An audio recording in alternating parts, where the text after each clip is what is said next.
말씀의 은혜를 나누겠습니다. 우리 기독교뿐만 아니라 모든 이 땅의 신앙에 있어서 믿음은 참 중요한 것입니다. 왜냐하면 그 믿음이 그 사람의 삶의 근간을 이루고 있기 때문에 그렇습니다. 그런데 믿음이라는 것은 어떤 면에서 굉장히 추상적인 것입니다. 예를 들어서 어떤 사람이 믿음이 있다라고 할 때에 정말로 그 사람이 믿음이 있는지 혹은 믿음이 없는지 분간하기가 대단히 어렵다는 것입니다. 분명한 것은 어떤 사람이 믿음이 있느냐 없느냐 하는 것은 그의 말만 들어서는 알 수 없다는 것입니다. 예수님께서도 우리에게 말씀하시기를 주여 주여 하는 자마다 다 천국에 들어갈 것이 아니요 다만 내 아버지의 뜻대로 행하는 자라야 들어가리라 라고 말씀하셨습니다. 베드로도 예수님 앞에 말하기를 내가 주와 함께 죽을지언정 내가 주를 부인하지 않겠습니다 라고 큰 소리 쳤지만 결국 예수님을 3번이나 부인하고 말았습니다. 우리가 이러보건대 말을 자신 있게 한다 하여서 그 사람이 믿음이 있다라고 말할 수 없다라고 하는 것을 알 수 있습니다. 또 어떤 자리에 있다고 혹은 어떤 사람이 어떤 위치에 지위를 가지고 있다 하여서 그가 믿음이 있다라고도 말하기가 어렵습니다. 서기관과 바리새인들은 수시로 회당에 모여서 하나님의 말씀을 그들이 강론했습니다.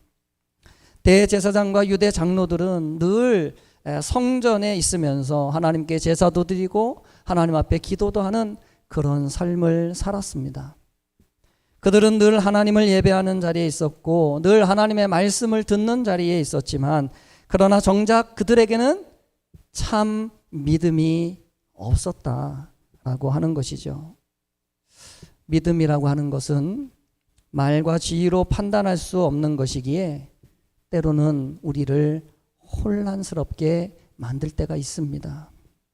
우리가 볼 때 저 사람은 참 믿음이 있는 것 같아 라고 생각했는데 정작 믿음이 없는 사람이 있을 때가 있고 또 반대로 저 사람은 참 믿음이 없어 보였는데 알고 봤더니 정말 진짜 신앙을 가지고 있는 사람도 있더라 라고 하는 것입니다. 그런데 우리가 믿음을 어렵게 생각하면 참 어렵지만 그러나 사실 믿음을 우리가 확인하는 방법은 의외로 쉬울 수 있습니다. 우리가 누군가의 믿음을 확인하는 방법은 바로 그의 삶을 보면 알 수 있어요. 다시 말하면 그의 행동이 그가 믿는 그 믿음에 일치하는가를 확인해 보면 그가 진짜 믿음의 사람인지 아니면 믿음이 없는 사람인지를 우리가 알게 되는 것입니다. 사실 오늘 본문 우리가 함께 읽은 본문의 말씀은 전부 다 그런 내용입니다. 14절 말씀에 보시면 내 형제들아 만일 사람이 믿음이 있노라 하고 행함이 없으면 무슨 유익이 있으리요 이렇게 말씀하고 있어요. 여러분 믿음이라고 하는 것은 우리가 드러내고 혹은 우리가 자랑할 필요가 전혀 없는 것입니다. 왜냐하면 믿음이라고 하는 것은 삶으로 드러나기 때문에 그래요. 그래서 믿음은 숨길 수가 없는 것입니다. 정말 예수님을 믿는다면 정말 천국과 지옥이 있다는 것을 믿는다면 정말 우리 예수님이 이 땅에 다시 세상의 심판주로 오실 것을 믿는다면 그 사람의 삶은 믿지 않는 세상 사람들과는 다를 수밖에 없는 거예요.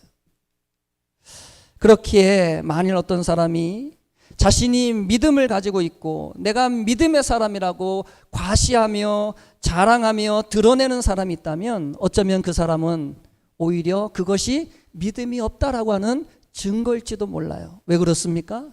나의 겉모습으로 나의 삶으로 믿음이 드러나지 않기 때문에 끊임없이 내가 믿음에 있다고 내가 믿음의 사람이라고 그렇게 자기 입으로 떠들고 다닐 수밖에 없는 것이죠. 여러분 오늘 22절 말씀에도 보면 내가 보거니와 믿음이 그의 행함과 함께 일하고 행함으로 믿음이 온전하게 되었느니라 이렇게 말씀을 하고 있습니다. 여러분 참된 믿음에는 반드시 행위가 따르기 마련입니다. 여러분 우리나라 조선시대에 율곡이라고 하는 학자가 있었습니다. 많은 사람들의 또 선생이기도 한 사람이었어요. 우리 중고등부 학생들 오늘 있지만은 아마 사회 시간에 다 배웠을 것입니다. 율곡이 선생님이 주장했던 군사론이 하나 있는데 우리 중고등부 학생들 그게 뭔지 알까요? 10만 양병설이라고 하는 주장을 했습니다. 그때 당시 외나라, 지금의 일본이죠. 일본이 우리나라를 쳐들어올 거니까 우리나라가 10만 명의 군사를 준비해서 그 전쟁을 대비해야 된다 라고 주장을 한 거죠. 율곡 2위는 일본이 반드시 우리나라를 쳐들어올 거다 라고 하는 걸 어떻게 했어요? 믿었어요. 일본이 반드시 우리나라를 쳐들어올 거라고 하는 걸 믿고 당시의 왕이었던 선조에게 우리나라 10만 명의 군사를 준비해야 됩니다 라고 상소를 올렸는데, 그런데 선조 왕을 비롯한 당시에 조정에 있던 모든 대신들은 일본이 우리나라를 쳐들어올 거라고 믿지를 않은 거예요. 결국 어떻게 됐습니까? 결국 일본이 우리나라를 쳐들어와서 임진왜란이 일어나서 우리나라가 완전히 초토화가 되는 그런 아픔을 겪을 수밖에 없었죠. 여러분 믿음이 있는 자와 믿음이 없는 자의 모습은 이렇게 다를 수밖에 없습니다. 고린도전서 15장 말씀에 보면 우리 그리스도인들의 부활에 대한 말씀이 있거든요. 거기 15장 32절 말씀에 보면 이런 말씀이 있습니다. 한번 우리 앞에 보시고 같이 한번 읽어보겠습니다. 시작. 죽은 자가 다시 살아나지 못한다면 내일 죽을 터이니 먹고 마시자 하리라. 아멘. 자, 여러분 우리 그리스도인들은 여러분 신앙 안에서 참 많은 인내와 그리고 많은 절제를 하며 세상을 살아갑니다. 우리가 여러분 술 마실 줄 몰라서 술을 마시지 않는 것이 아니에요.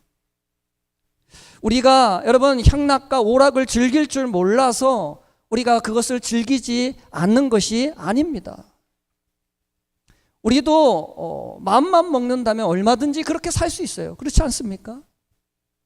남들 놀러 가는데 왜 우리가 놀러 못 가요? 남들이 하는 거 왜 우리가 못 합니까? 뭐 술 한 잔 먹는다고 죽는 것도 아닌데 왜 우리가 그런 것들을 절제하느냐는 것이죠. 우리가 할 수 있지만 그러나 우리가 절제하며 우리가 인내하며 살아가는 이유는 성경의 말씀 때문에 그렇습니다.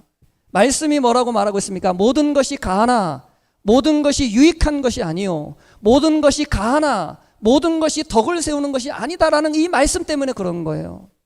세상의 모든 것이 그것이 다 우리에게 유익한 것이 아니기 때문에 우리가 하나님 말씀 따라 세상에 분별하며 우리가 해야 될 것과 하지 말아야 될 것을 스스로 구별하며 그렇게 우리가 절제하며 살아가는 것입니다.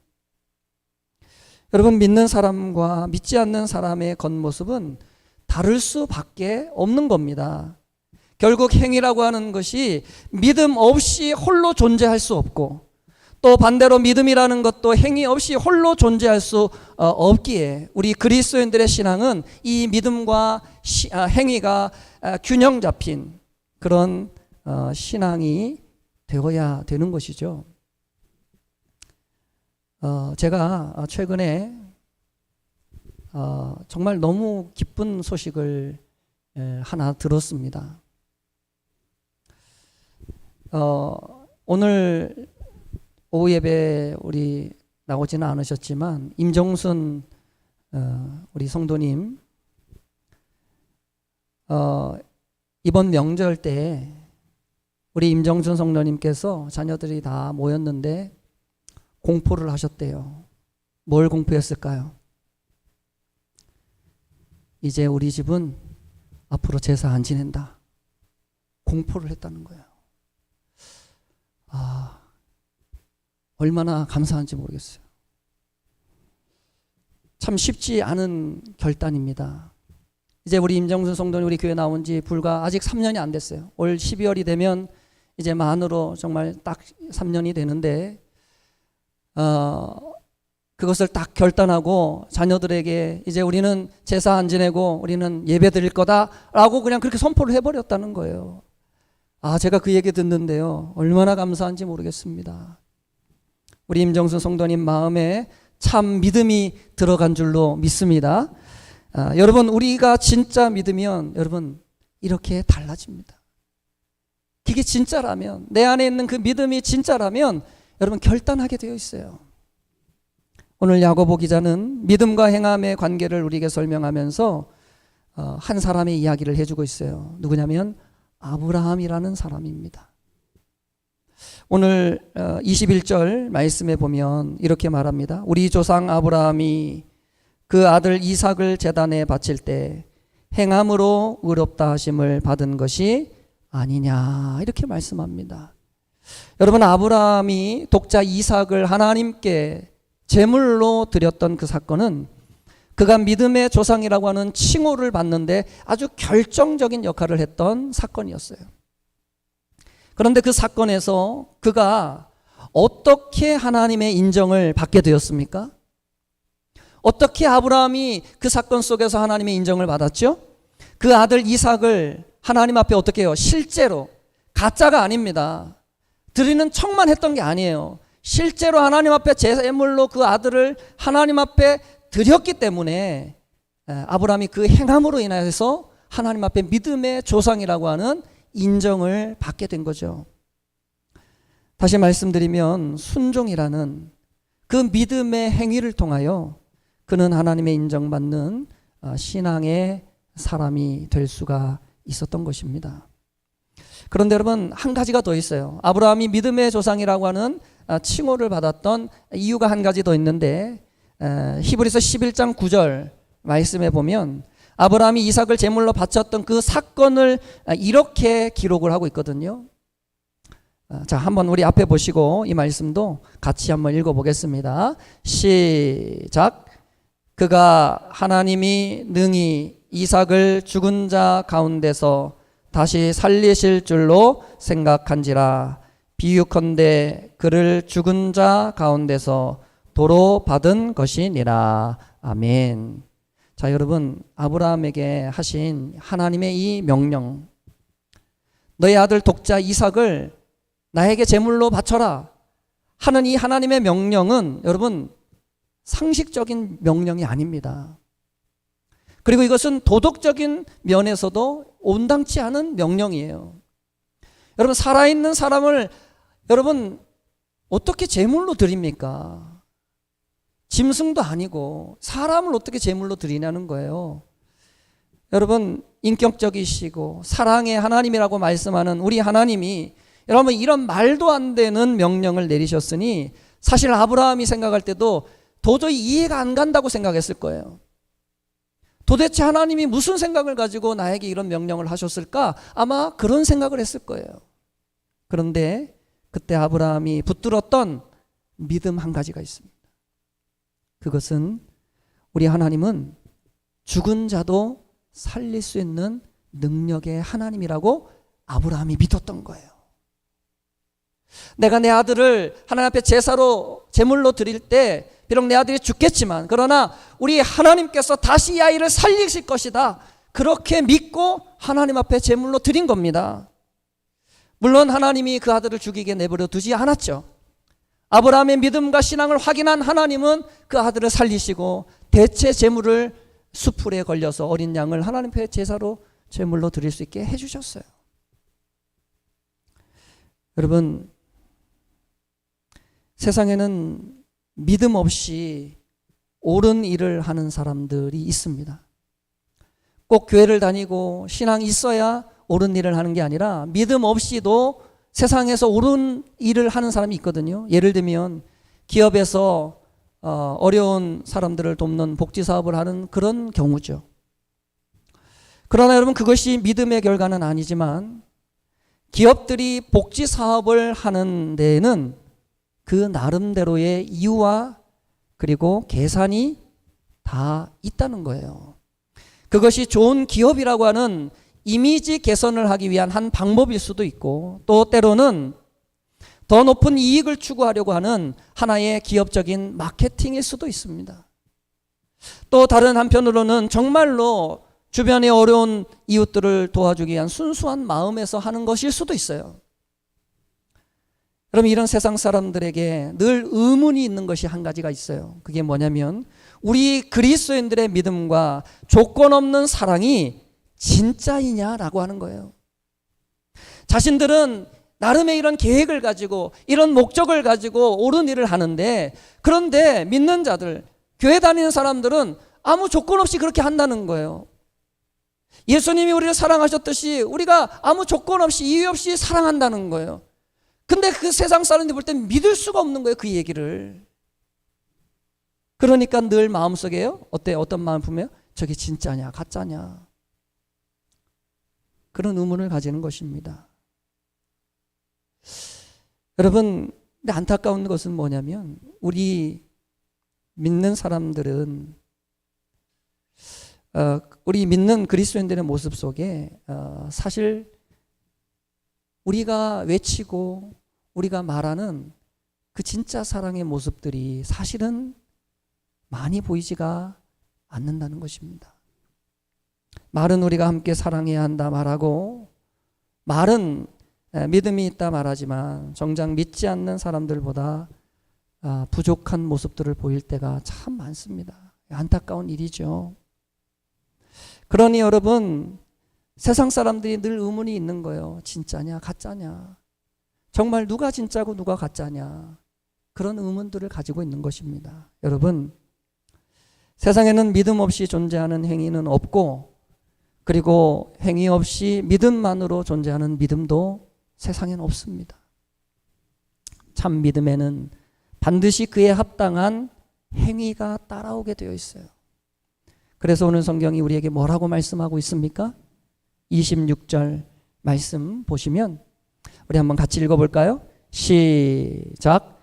영혼 없는 몸이 죽은 것 같이 행함이 없는 믿음은 죽은 것이니라. 아멘.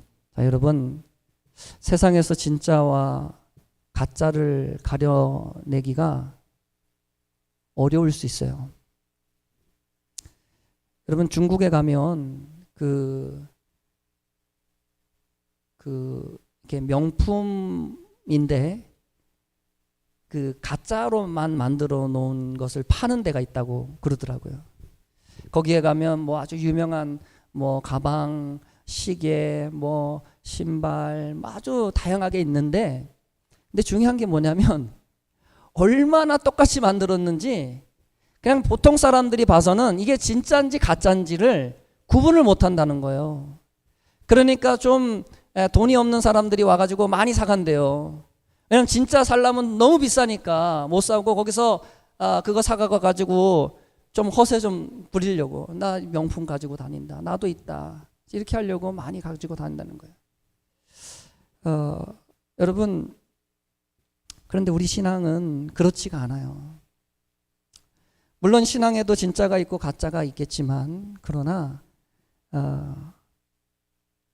우리가 누군가에게 나 믿음이 좋아, 나 교회 다녀, 나 예수 믿어 라고 굳이 말하지 않아도요, 여러분, 우리 안에 진짜 믿음이 있고 진짜 우리가 예수님을 따르고 믿는다면 말하지 않아도 우리 모습 속에 그런 모습들이 드러나게 되어 있습니다.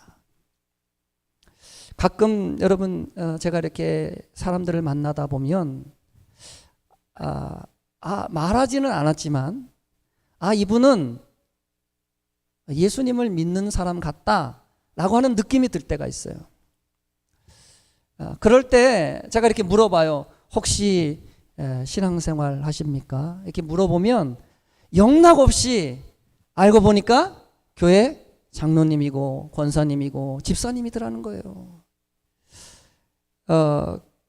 그런데 여러분 어떤 분은 이렇게 만나보면 끊임없이 자기의 그 어떤 스펙을 이야기하는 분이 있어요. 뭐 우리 엄마도 교회 권사고, 뭐 우리 형제도 누구가 목사고, 뭐 또 우리 친척 중에 누가 또 선교사고, 막 그런 얘기를 장황하게 늘어나요. 그런데 얘기해 보면 암만 생각해도 이 사람은 믿음이 없어 보여. 영락없이 믿음이 없더라고요. 여러분 말이 많으면 어떻게 보면 이 알맹이가 없는 것 같아요. 빈수레가 어떻다고요? 요란하다는 거잖아요. 진짜 믿음이 있으면 굳이 우리가 말하지 않아도 다 드러나는데 진짜가 없다 보니까 자꾸 그냥 그렇게 우리 입술로 그냥 떠들고 다닐 수밖에 없는 겁니다. 여러분 우리는 다른 사람들의 믿음으로 천국에 가는 것이 아닌 줄로 믿습니다. 우리는 말로 구원받는 것도 아닌 줄로 믿습니다. 우리의 믿음은 여러분 행하는 믿음이 되어야 될 줄로 믿습니다. 진짜 살아있는 믿음은 믿는 대로 행하며 사는 것이에요. 그저 믿는 척하는 게 아니라 정말 내가 믿는 바를 내 삶에서 실천하며 사는 거죠. 여러분 신앙은 말이 아니라 행위로 행동으로 보여주는 것임을 여러분 절대로 잊지 않기를 바랍니다. 아무리 많은 말씀을 들어도 행하지 않으면 여러분 아무 소용이 없다고 오늘 성경이 말씀하고 있어요. 우리가 말씀 앞에 결단하고 실천하지 않으면 그 말씀은 그저 공중에 떠도는 의미 없는 말로 끝날 뿐인 것입니다. 그러나 우리가 믿음 안에 말씀에 순종하는 삶을 살아갈 때 그 말씀이 우리에게 큰 복이 되게 될 줄로 믿습니다. 여러분 요한계시록 1장 3절 말씀에 보면 이런 말씀이 있거든요. 우리 한번 마지막으로 한번 같이 읽어볼까요? 시작. 이 예언의 말씀을 읽는 자와 듣는 자와 그 가운데에 기록된 것을 지키는 자가 복이 있나니. 아멘. 여러분 하나님의 말씀을 여러분 읽고 듣는 것으로 그치라고 말씀합니까? 아니죠. 어떻게 해요? 결정적인 게 마지막이에요. 그 들은 말씀대로 어떻게 해요? 지켜야 뭐가 있다고요? 복이 있다는 거예요. 하나님이 복을 주시는데 누구에게 줘요? 말씀에 결단하고 그 말씀에 순종하는 사람.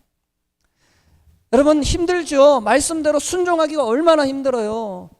여러분 사랑하기가 얼마나 힘들어요. 여러분 인내하기가 얼마나 힘들어요. 그러나 힘들지만 하나님 말씀하셨기에 내가 그 말씀 앞에 나를 낮추고 내 생각을 내려놓고 우리가 순종할 때 하나님이 다 하신다는 거예요. 그 우리의 마음을 아신다는 거예요. 그래서 하나님이 기억하고 계시다가 결정적인 순간에 하나님 우리를 도와주신다는 거죠. 여러분 믿으십니까? 그런 믿음이 저와 여러분들에게 있었으면 좋겠어요. 우리가 누군가에게 사람을 의지할 필요 없어요. 세상 어떤 환경 바라볼 필요 없어요. 우리에게 그런 믿음이 있다면, 그래서 우리가 그 믿음대로 우리가 실천하며 순종하며 산다면 반드시 하나님의 위로와 갚으시는 은혜를 경험하게 될 줄로 믿습니다.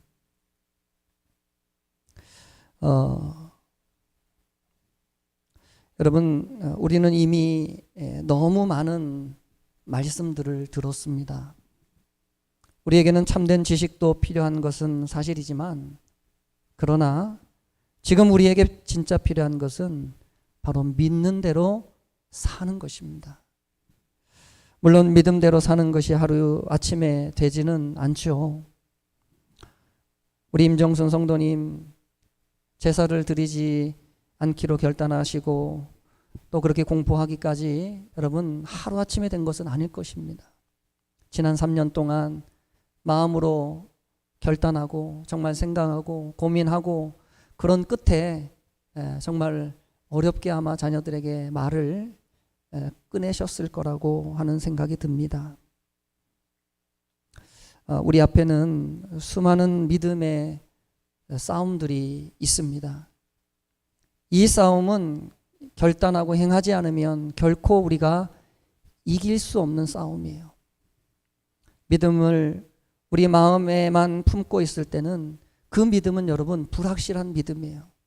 어느 누구도 그게 진짜인지 가짜인지 여러분 분간할 수 없는 겁니다. 그러나 아무리 작은 믿음이라도 우리가 그 믿음대로 행할 때, 우리가 그 믿음대로 살아갈 때에 그 믿음이 여러분 우리의 안에 확실한 믿음이 되게 될 줄로 믿습니다.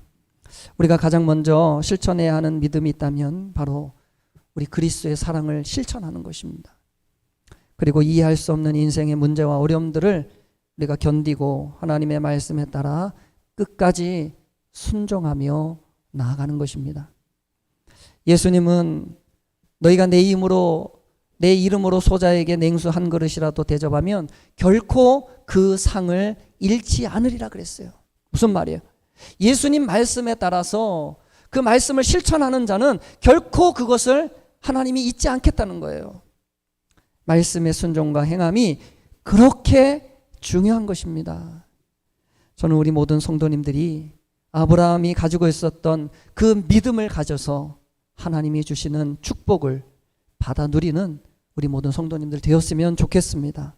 말씀을 듣기만 하고 행하지 않는 사람이 아니라 말씀대로 순종하셔서 하나님의 인정을 받으시고 하나님의 칭찬받는 복된 성도님들과 가정 다 되시기를 예수님의 이름으로 간절히 축복드립니다. 기도하겠습니다.